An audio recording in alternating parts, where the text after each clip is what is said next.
अरे भाई देख ना लड़ाई हो गया है, नहीं आओ ना, हाँ आओ यार, हो जाता है। उसी प्रकार से हमारे नदियों के बीच में, यानी दो पड़ोसी नदियों के बीच, नदी यहां से, ये नदी है उसका एकदम लास्ट एरिया, यहां से नदी निकल रही है, यहां से छोटी नदियां, यहां से गंगा नदी को गंगा मां कहा जाता है, परंतु चाहे सिंधु हो या ब्रह्मपुत्र या सतलज या ब्यास, इन नदियों को आखिर मां क्यों नहीं कहा जाता है।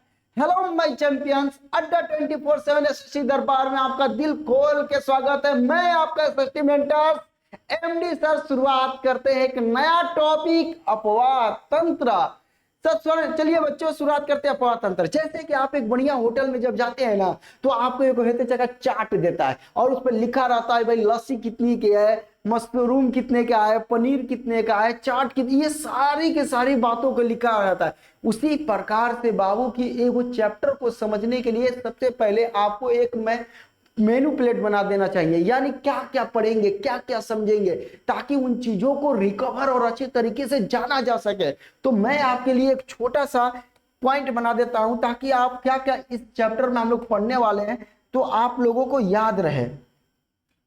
अगर हम इस चैप्टर में देखना चाहें तो हम सबसे पहले एक टॉपिक पढ़ेंगे अपवाह, इसके बाद हम पढ़ने वाले हैं अपवाह द्रोणी, इसके बाद हम लोग पढ़ने वाले हैं गॉर्ज, इसके बाद हम लोग क्या पढ़ेंगे, जल विभाजक, जल विभाजक। जैसे घर द्वार में विभाजन हो जाता है ना दीवार गिर के, उसी प्रकार से जल का विभाजन। इसके अलावा और क्या पढ़ेंगे सर? भाई बता रहे हैं, हम पढ़ेंगे नदी के बारे में। कौन कौन नदी? तो भारत में दो प्रकार की नदी हैं, एक हिमालय से निकलने वाली नदियां, तो उनको बोला जाता है हिमालयी नदी, और एक पढ़ेंगे प्रायद्वीपीय नदी, प्रायद्वीपीय नदी, ठीक है। उसके बाद हम लोग क्या पढ़ेंगे भाई, नदी कैसे पॉल्यूशन हो रही है, कैसे प्रदूषित हो रही है, इनके बारे में भी पढ़ेंगे नदी प्रदूषण। और एक और चीज पढ़ेंगे जो इंपॉर्टेंट है कि नदी का इकोनॉमी में, यानी अर्थव्यवस्था में क्या योगदान है, नदी का अर्थव्यवस्था में क्या योगदान है, अर्थव्यवस्था में क्या है। तो एक ये छोटा सा आप लोगों तो 4-5 पॉइंट है जिसको हम लोग एक एक करके, अब आपको दिमाग में ये सारी बातें समझ में आ गई कि हमें क्या क्या पढ़ना है, किस तरफ जाना है, क्या नहीं जानना है, इन चीजों को आप देख लीजिए। अब इसका एक एक मतलब करके हम लोग आप एकदम डायरेक्ट सीधी लाइन में जाएंगे, कोई इधर उधर की बातें नहीं। तो सबसे पहले अगर बात किया जाए अपवाह, आप सिंपल सी जान लीजिए, आपके गांव में जो नदी बह रही ना, उस नदी के बहाव को अपवाह कहते हैं। आप जानते हैं जिंदगी में, बस एक किताबी लैंग्वेज भाई नहीं जानते हैं, मगर मैं किस लिए हूं उसके बारे में आप बता दें। आपके जीवन से ये सारी चीजें जुड़ी हुई है, ये नहीं कि खूब हवाबाजी करना है कि ये खतरनाक वर्ड हुआ, खतरनाक हो गया, एनसीईआरटी तनी डाल दिया दम लबर कबर बढ़िया वर्ड, ये सब कुछ नहीं भाई, मैं बता दूंगा। अपवाह का शब्द का मतलब नदी जो बह रही है उसी को अपवाह कहते हैं। इसी में कभी कभी ना एक और शब्द देता है अपवाह तंत्र। अब इसको भी ना लड़का लेकर एकदम सिर पे चढ़ जाता है, अपवाह तंत्र, अपवाह तंत्र। भाई कुछ नहीं है अपवाह तंत्र। तंत्र का मतलब होता है सिस्टम, व्यवस्था। अगर मान लीजिए कोई इधर से नदी निकल रही है, कोई इधर से नदी निकल रही है भाई, और इस नदी में पानी है, पानी भी दिखा देते हैं। अब यह नदी में से पानी है, मगर यह नदी क्या डायरेक्ट कहां से निकलोगे, कोई उद्गम स्थान होगा, कोई उद्गम स्थान होगा। उद्गम का मतलब कोई पहाड़ वहाड़ से निकली होगी, इसको उद्गम स्थान बोलते हैं, ठीक है। ये कोई ना कोई उद्गम स्थान होगा।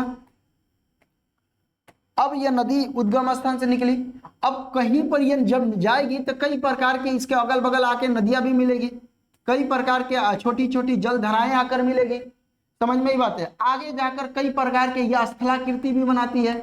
स्थलाकृति का मतलब होता है कई प्रकार की रचना, और कहीं लास्ट में जाकर कोनो समुद्र में या झील में या कहीं खाड़ी में या किसी जगह ये कहीं पर विलुप्त हो जाएगी, यानी इसका मुहाना। अब यहां से लेकर और लास्ट इसकी मुहाना तक जो भी इसने व्यवस्था बनाया है, जो भी सिस्टम बनाया है, इन सब को यहां से लेकर यहां तक की सारी व्यवस्था को हम क्या कह सकते हैं? अपवाह तंत्र कहते हैं। तंत्र शब्द जहां भी दिखाई दे यानी व्यवस्था के बारे में बात कर रहा है, यहां से ये सारी व्यवस्था अपवाह तंत्र। तो अपवाह का मतलब सिंपल, पानी का बहना, नदियों का बहना। अब नली के पानी या घर के पानी मत ले लीजिएगा कि कितना सर नली के पानी के अपवाह कह सकते हैं। अरे भाई हम नदी की बात कर रहे हैं, नदी के पानियों को ही अपवाह कहा जाता है, ठीक है ना, बहना के प्रवाह को। और यह अपवाह तंत्र का मतलब ये सारी व्यवस्था। ओके, अब बात आती है, तो सर हमने दो बातें आप लोग से बता दिए, अब ये सब क्या है सर, इसका मतलब क्या होता है? चलिए इसको भी देख लेते हैं। हमने कहा दूसरा पॉइंट क्या है सर? अपवाह द्रोणी। देखिए भाई, मैं एक साफ और स्पष्ट मैं बातें बता देना चाहता हूं मेरे भाई। द्रोणी जहां भी शब्द दिखाई देगा ना, याद रखिएगा वह क्षेत्र को डिनोट कर रहा है। आपके गांव घर में जब भी मार झगड़ा हो जाता है, कोनो लड़का ग्रुप वाला रहता है, तो फटाक से लड़ाई हो जाता है तो फोन भिड़ाता है, हाँ हेलो, अरे भाई देख ना लड़ाई हो गया है, नहीं आओ ना, हाँ आओ यार, नहीं नहीं भाई, ठीक है। फिर दूसरे यहाँ, भाई सुन ना, हाँ इधर आओ लड़ाई हो गया है, उधर, हाँ भाई सुन, हाँ। इसी तरह कई जगहों पर वो फोन लगाएगा, तो उसको अलग अलग जगहों से, अलग अलग क्षेत्रों से सपोर्ट मिला। जस्ट सेम टू सेम, एक नदी निकली किसी जगह से, एक नदी निकली किसी जगह से, उद्गम स्थान मान लीजिए किसी पहाड़ पर्वत से नदी निकलती है। अब इस नदी को, नदी में भाई पानी उत्तराखंड से, उत्तराखंड राज्य से भी आ रहा है, कहीं आपको यूपी से भी आ रहा है, बिहार से भी आ रहा है, कहीं आपको पश्चिम बंगाल से भी आ रहा है, इसके अलावा कहीं असम से आ रहा है। तो इस नदी में जो पानी है, अलग अलग क्षेत्रों से नदियां, छोटी छोटी जो नदियां है, अलग अलग क्षेत्रों से पानी लाकर इसमें जमा कर रही है। तो इस नदी का जहां तक इस नदी का जहां तक से पानी आ रहा है, जिस क्षेत्र तक, उस क्षेत्र को पूरा इस नदी का द्रोणी कह देंगे, यानी अपवाह द्रोणी कह देंगे। यानी किसी नदी में कहां कहां से पानी आ रहा है, कितने एरिया तक का पानी आ रहा है, उस पूरे क्षेत्र को हम लोग क्या करते हैं, जैसे फॉर एग्जांपल गंगा नदी द्रोणी, यहां पे टाइप दे देता है गंगा नदी द्रोणी। अब गंगा नदी द्रोणी भारत की सबसे बड़ी द्रोणी है, भारत के सबसे बड़ी द्रोणी है। कैसे? अब गंगा नदी निकलती है उत्तराखंड से, अब उत्तराखंड में छोटी छोटी जो नदियां हैं उसमें पानी लिया के, अपने छोटी छोटी नदियां पानी लाकर इसमें डाल दी। भाई जब यूपी में प्रवेश की तो यूपी में कई नदियां, भाई हम भी आ रहे हैं, एकदम मचलते हुए आई गंगा नदी, भाई मिल गए, एकदम गंगा नदी मिल गए। उधर से बिहार में आई, तो बिहार में जब गंगा नदी प्रवेश की तो बिहार से कई नदियां उछलते कुचलते हुए जा रहे हैं भाई, किसमें? गंगा नदी में। तू कहां जाते रहो? हम भी गंगा नदी में। तू कहां जाते रहो? हम भी। यानी कई नदियां उसी में आकर समाहित हो जाएगी, यानी बिहार से भी सारी नदियां छोटी छोटी गंगा नदी में। जब वो पश्चिम बंगाल में गई तो पश्चिम बंगाल की भी छोटी छोटी नदियां, हम भी जा रहे हैं किसमें? है गंगा नदी में। आराम से उसने मचलते हुए गंगा नदी में चले। उधर से ब्रह्मपुत्र नदी भी आकर बांग्लादेश में मिल जाते। तो इसका मतलब कि गंगा नदी कई क्षेत्रों से पानी ले रही है, कई क्षेत्रों से पानी अपने में समाहित कर रही है। तो उस पूरे एरिया को, पूरे क्षेत्र को गंगा नदी का द्रोणी कहते हैं। आपको द्रोणी समझ में आ गया? ये किसको डिनोट करता है? क्षेत्र को। किसको डिनोट करता है? क्षेत्र को। ठीक है, तो कोई भी नदी, ये बातें हम लोग समझ गए। अब क्या समझता? गॉर्ज। ठीक है, ये गॉर्ज क्या होता है? तो देखिए भाई कि होता क्या है कि जब नदी कहीं से निकलती है, जैसे कि इधर भी पहाड़ है, अब ये नदी निकल रही है यहां से, मान लीजिए इस पर क्या है? बर्फ का मतलब कि बहुत बड़ा ग्लेशियर है इस सब पे। अब ग्लेशियर से भाई जानते हैं कि पानी रिसता है। अब मान लीजिए यहाँ पे पहाड़ आ गया, तो ये नदी रुकेगी थोड़े, नदी क्या करेगी? उसको धक धीरे धीरे धीरे धीरे काटेगी। अब कहिएगा सर पानी कैसे काट देगा? आपके घर में जो कल होता है ना, तो ठोपे ठोपे जब बूंद पानी नीचे गिरता है तो वहां पर लगाया जाता है पत्थर उत्थर, देखिएगा गड्ढा हो जाता है। छोटी मतलब वहां पे खाल हो जाता है। तो सोचिए एक एक बूंद गिरने से वहां पे जब इतनी गड्ढा हो सकता है, तो जहां नदियां जहां से निकलती है ना, तो ऊंचा ढाल होता है, इतना फोर्स के साथ नीचे गिरती है, तो उसके आमने सामने जो भी चट्टान मिलता है उसको एकदम रेतते हुए, खदारते हुए, घर्षण से उसको रगड़ते हुए निकलती जाती है, और धीरे धीरे धीरे धीरे वह पत्थर वह पर्वत कट जाता है और उसको पतला रास्ता दे देता है। समझ में? उसी पतला रास्ता को हम लोग क्या बोल देते हैं? गॉर्ज बोल देते हैं। इसी को क्या बोल देते हैं? गॉर्ज बोल देते हैं। ठीक है, अब यहां से पतला रास्ता हो गया जो एकदम, अब अगल बगल की जो भी खाड़ी रहती है, जो भी पहाड़ होता है, एकदम एकदम ऐसे आई के जैसा बन जाता है, एकदम लंबा, समझ में? एकदम लंबी ढाल, खड़ी ढाल। तो इस प्रकार से गोर्ज का निर्माण होता है। इन सारी फिगरों को मैं आपको सामने प्रस्तुत कर दूंगा, कोई घबराने की जरूरत नहीं है। सबसे पहले हम आते हैं थोड़ा सा टॉपिक पर। इतनी बातें अगर समझ लें तो आते हैं हम लोग अपने टॉपिक पे। ये हमारा टॉपिक है, आप लोगों को मैंने पहले ही भी बता दिया। ये भी आप लोगों देखिए कि एक नदी देखिए कैसे निकल रही है, पूरा एकदम गजब, पूरा एकदम समझ। अब इसके अगल बगल मान लीजिए कोई पर्वत पड़ेगा, क्या रुकेगी भाई? उसको खदार के निकल जाएगी। यहां पे देखिए भाई, ये देखिए एक नदी, यहां से ये नदी है, उसका एकदम लास्ट एरिया, यहां से नदी निकल रही है, यहां से छोटी नदियां, यहां से सरिताएं, यहां से छोटी छोटी, ये सारे के सारे मिल रही है, और इसी को क्या बोलते हैं? समझ में? ये सारे के सारे पॉइंट लिखा हुआ है भाई। आप लोगों को पीपीटी मिल जाएगी, मेरे टेलीग्राम चैनल पे जाइए, वहां से क्लिक करिए, अड्डा 24/7 एसएससी दरबार, और आप चाहेंगे तो वहां से आपको मिल सकती है। नहीं है मिल रहा है तो हमको पर्सनली मैसेज कर सकते हैं, मैं आपको नंबर दे दूंगा। ठीक है, तो ये सारी बातें मैंने बता दिया। यहां पे भाई एक जल विभाजक, क्या पढ़ने वाले हैं? जल विभाजक, इसको अभी नहीं बताएं। जल विभाजक क्या होता है?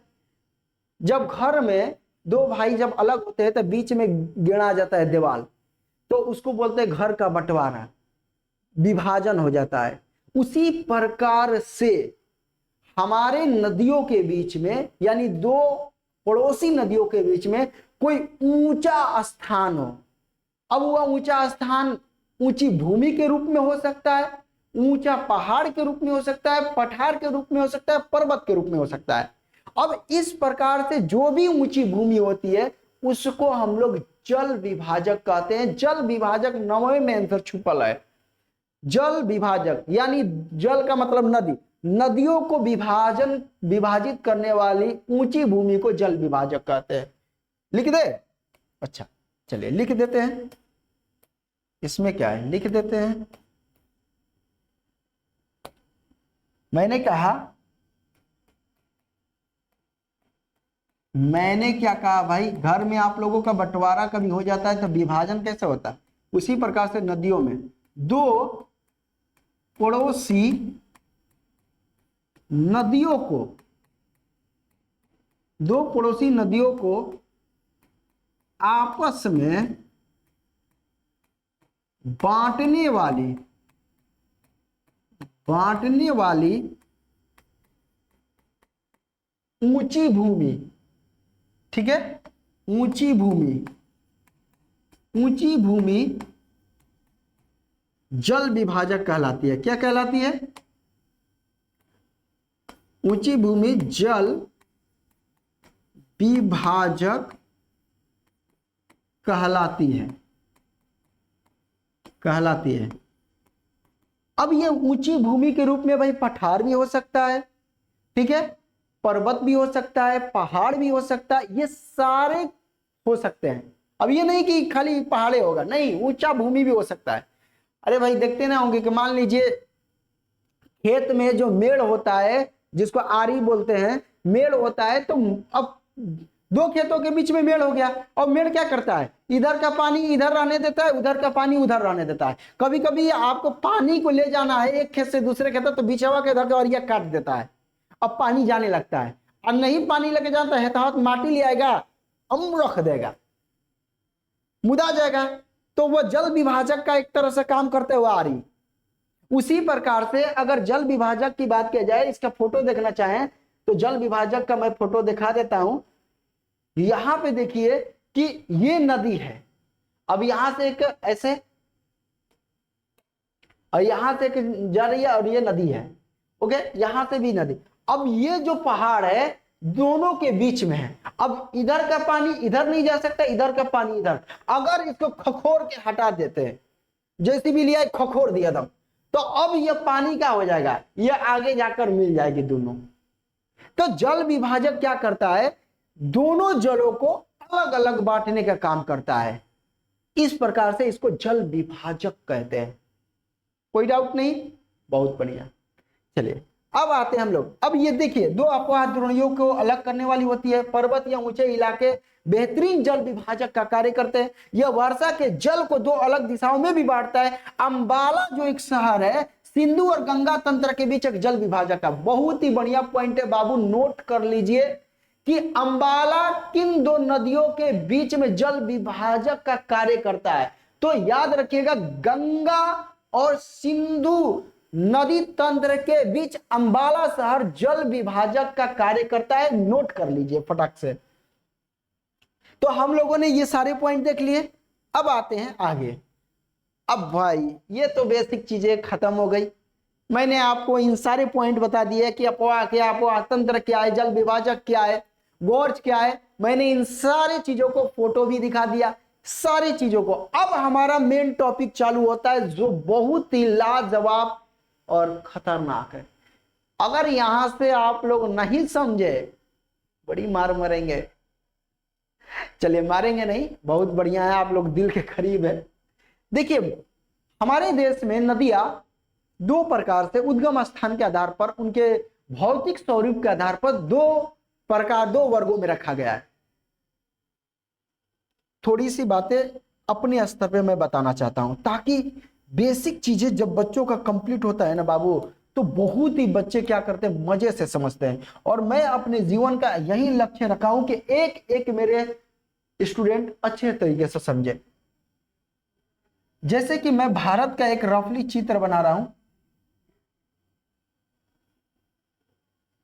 एक भारत का रफली चित्र बना रहा हूं। ओहो, यहां से तो ये भारत का एक रफली चित्र है। और भारत के इस वाले इलाके से एक रेखा जाती है जिसका नाम है कर्क रेखा। कौन सा रेखा, कर्क रेखा। अब बात आती है कि इधर जो है हिमालय पर्वत है। आप भी जानते हैं, पहले भी 9th क्लास में पढ़ चुके हैं। ये क्या है, हिमालय पर्वत। हिमालय पर्वत से कुछ नदियां निकलती है हिमालय पर्वत से, और ये नीचे वाला इलाका जो त्रिभुजाकार है इसको बोलते हैं प्रायद्वीपीय। इसको क्या बोलते हैं, प्रायद्वीप। अब यहां पे कुछ का है, पहाड़ है ऐसे, इसको बोलते हैं पश्चिमी घाट। अब यहां से भी कुछ नदियां क्या होती है, निकलती है। तो इस प्रकार से भारत में अगर देखा जाए, भौतिक स्वरूप के आधार पर नदियों को दो वर्गों में बांट दिया गया है। भारत की नदियों के कितने वर्गों में, तो भारत की नदियों को दो वर्गों में रखा गया है। नदियों के कितने वर्गों में, दो वर्गों में। एक कौन, तो एक को कहा जाता है आपको हिमालय की नदियां, हिमालयी नदियां। और एक क्या कहा जाता है, प्रायद्वीपीय नदियां। प्रायद्वीपीय नदियां, नदियां। ओके, तो अगर आपसे कोई भी पूछे कि नदियां कितने प्रकार के, नदियों के कितने वर्गों में बांटा गया, तो दो। कौन कौन, तो एक हिमालय नदियां और एक प्रायद्वीपीय नदियां। सबसे पहली बात है कि नदी जो होती है ना, अब जब जहां से निकलती है उस जगह को उद्गम स्थान बोलते हैं। और जहां पे वो खत्म होती है, या तो खत्म होगी कहीं समुद्र में जाके मिल जाएगी, या तो कहीं झील में जाके मिल जाएगी, ठीक है, या कहीं महासागर में जाके मिल जाएगी। अब जहां पे वो जहां खत्म होती है उस जगह को बोला जाता है मुहाना। पहले दो पॉइंट याद रखिएगा। कौन कौन सर बताए, तो मैंने बताया कि नदियां जहां से निकलती है, ठीक है, थोड़ा सा अच्छे से बना देता हूं।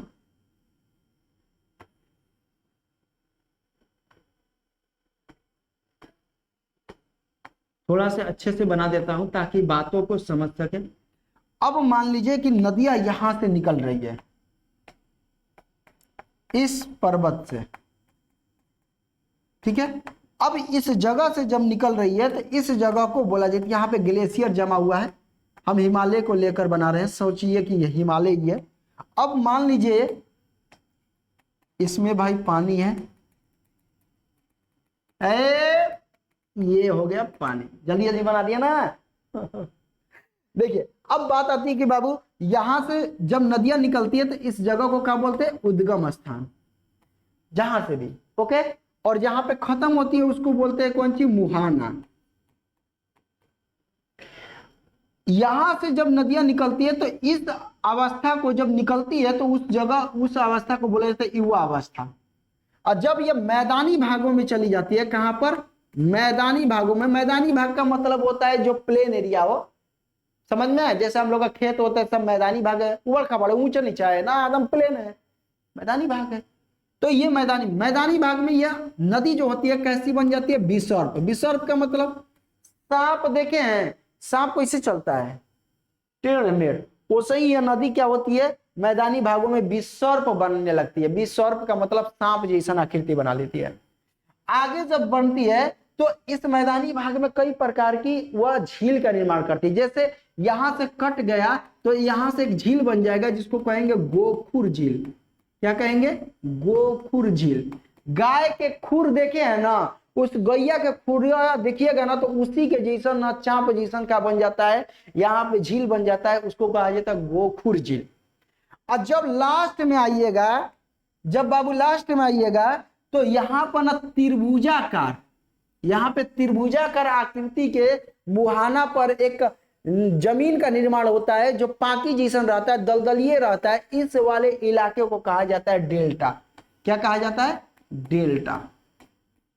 तो नदी अपने शुरुआत से लेकर अंतिम तक एक हाली एकदम प्लेन नहीं जाती है, कुछ ना कुछ करते हुए जाती है। तो इस प्रकार से हमारे जिंदगी में भी शुरू से लेकर हमारी मौत तक कुछ ना कुछ जिंदगी में नए नए रंगमंच, नए नए कलाकृतियां, नई नई अवस्थाओं को प्रदर्शित करते रहिए। कौन ठीक है कि दुनिया वाले आपको किस रूप में पसंद कर ले, कोई नहीं जानता मेरे दोस्तों, मेरे बच्चों, मेरे चैंपियंस। तो इन चीजों को ध्यान रखें, नदियों से समझते रहे कि नदी भाई जब निकलती है तो खतरनाक रूप से युवा अवस्था में निकलती है। युवा अवस्था में वह भी भावर और तराई जैसे चित्रों को और गौर्ज जैसे चीजों को बनाती है। याद रखिएगा, अगर आप उद्गम करते हैं, शुरुआत करते हैं तो युवा उस समय, नदी उस समय युवा अवस्था में रहती है, मतलब बहुत ही बलवान रहती है। उसके सामने अगर पहाड़ भी रहे ना तो उसको काट कर निकल जाती है और वहीं से गौर्ज बनता है। ये नहीं कि मैदानी भाग में बूढ़ा जाती है तो गौर्ज बनाती है, बुढ़ैला में गौर्ज थोड़े बनता है, युवा अवस्था में गौर्ज बनता है। गौर्ज जानते हैं कैसे बनता है ना, पहाड़ों को काट कर बनता है। उसी पहाड़ जो चट्टान था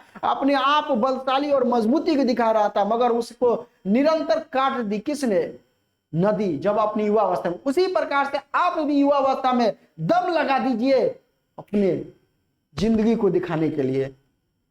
तो इस प्रकार से ये सारी की सारी चीजें ये आपको मिलता है कहां, नदियों में। अब हम एक एक करके इन नदियों के बारे में पढ़ेंगे। सबसे पहले भाई इसके बारे में हम पढ़ने वाले हैं और फिर इसके बारे में। हिमालय नदियों में आपको ज्यादा याद ही नहीं रखना है। सबसे पहले मैं हिमालय नदियों में आपको सिंधु नदी पढ़ा दूंगा, फिर आपको गंगा नदी और एक ब्रह्मपुत्र नदी, तीनों से क्वेश्चन आता है। आइए शुरुआत करते हैं। चलिए ये सारी बातें हो गई आप लोगों को। चलिए यहां से अगर बात करें, ये क्वेश्चन है और ये जल विभाजक है, ठीक है, ये सिंधु नदी। अब एक एक करके पढ़ने वाले हैं। भारत नदियों का मुख्य रूप से दो वर्गों में बांटा गया है। पहला कौन, तो आप लोगों को मैंने बता दिया कौन सा, हिमालय की नदियां। दूसरा वर्ग कौन है, प्रायद्वीपीय नदियां। भौगोलिक आकृतियां इन दोनों नदी तंत्रों को पूरी तरह से क्या करती है, नियंत्रित करती है। मतलब कि हमारे देश में इन नदियों को भौगोलिक स्तर पर ही बांट दिया गया है। सबसे पहली बात हिमालय नदियों के बारे में, जिसमें आएगा कौन, गंगा नदी। अच्छा, हिमालय नदी जो होती है ना 12 मासी होते हैं। 12 मास का मतलब, अरे भाई 12 मासी का मतलब 12 साल तक, 12 साल तक ही बहती रहती है। ये नहीं कि एकदम सुखा के मतलब उसका जमीन वमीन पूरा एकदम खत्म हो जाएगा, नहीं भाई।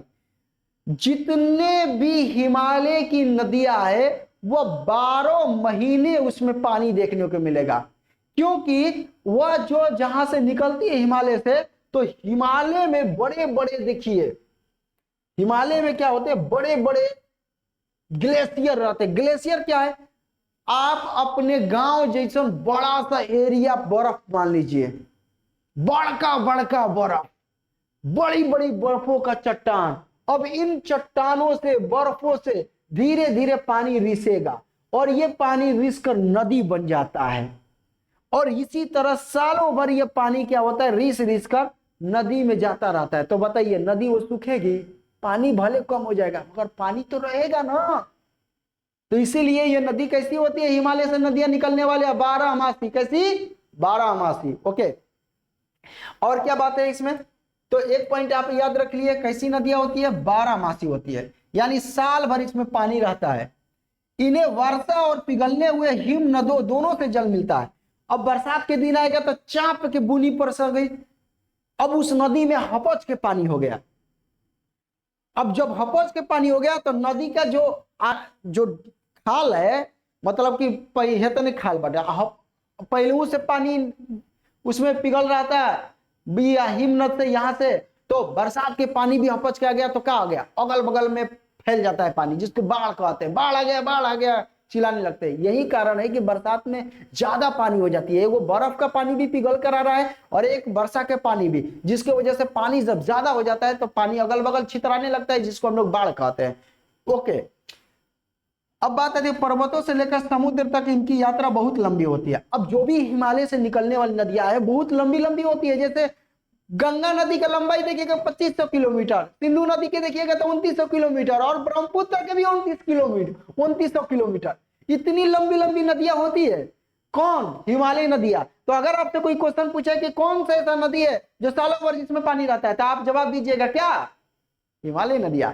कौन ऐसा नदी है जो बहुत लंबी लंबी होती है, तो हिमालय की नदियां। कौन ऐसा नदी है जिसकी लंबाई 2900 किलोमीटर है, सिंधु नदी। वो अपने साथ भारी मात्रा में क्या लाती है, गाद और सिल्ट। गाद क्या है, अरे भाई गाद देखते ना, गाद जैसन ऊपर ऊपर झाग जैसन बनने लगता है। और सिल्ट का मतलब होता है मतलब मिट्टी, पत्थर के कंकड़, ये सब सिल्ट कहलाते हैं, जो जमीन के अंदर उसके तल में बैठते रहते हैं। और जैसे जैसे सिल्ट बढ़ता जाता है ना, तो नदी की गहराई कम होती जाती है। नदी की जब गहराई कम होगा तो बरसात के दिनों में जब पानी भरेगा तो पानी उसको समाइते नहीं कर पाएगा, समझ में आया। जिससे पानी अगल बगल का हो जाएगा, छितराने लगेगा, फैलने लगेगा, जिसको हम लोग बाढ़ बाढ़ बाढ़ बाढ़ कहना शुरू कर देते हैं। चलिए ये सारी बातें समझ में। तो हिमालय नदियों का 4 विशेषताएं हैं बाबू, इन चारों विशेषताओं को याद कर लीजिएगा। ओके, सारे हमारे चैंपियंस रेडी है ना, ओके, एकदम आग लगा देना है, आग।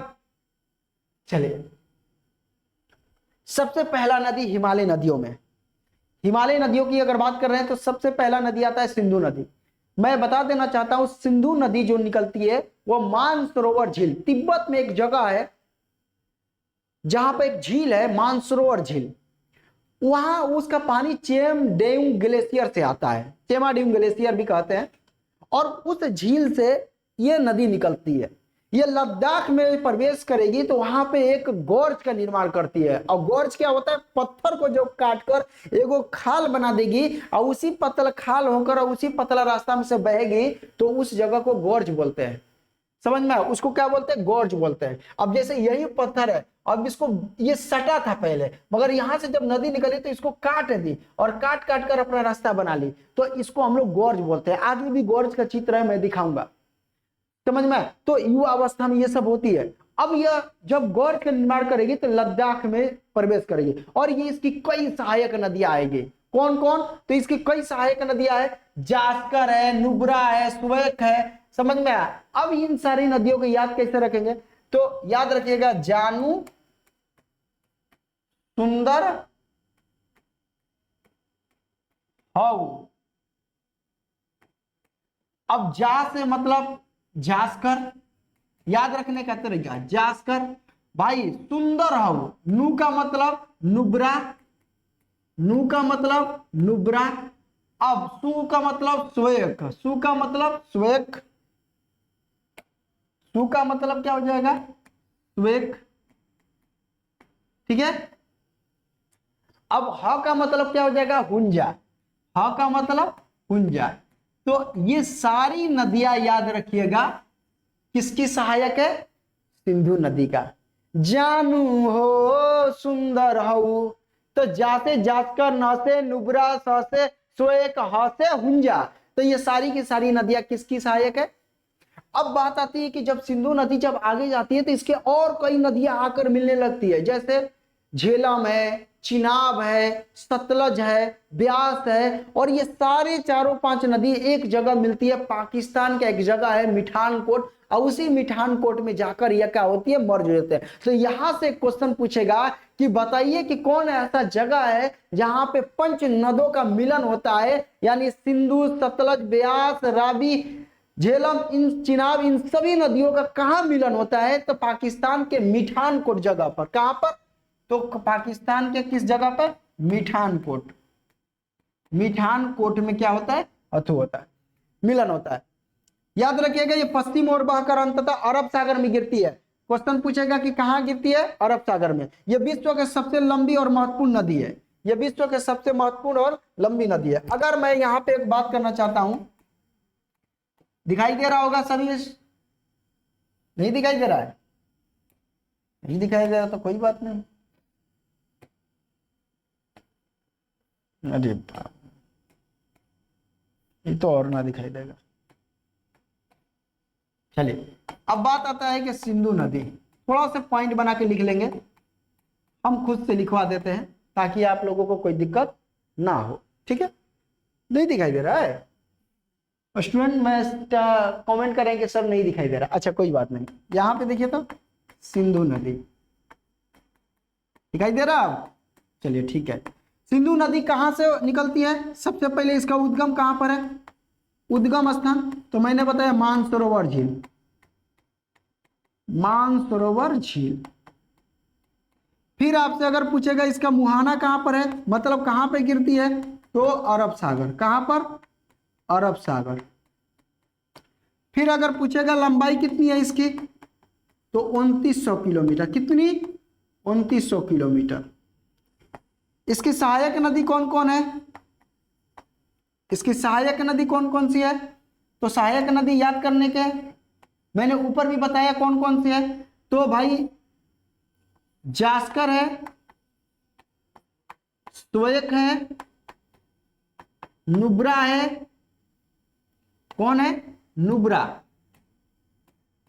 नुब्रा है, ठीक है, और हुंजा, ये सारे के सारे पॉइंट। तो इस प्रकार से आप क्या करिएगा, नोट्स बना लीजिएगा। ऐसे जब भी मैं कभी नदी पढ़ाऊंगा तो ये सारे पॉइंट आप लोगों को एक जगह लिख देना है, ताकि जब भी आप नोट्स भाई अच्छे तरीके से आपको हर चीज मिल जाए, कोई दिक्कत ना हो।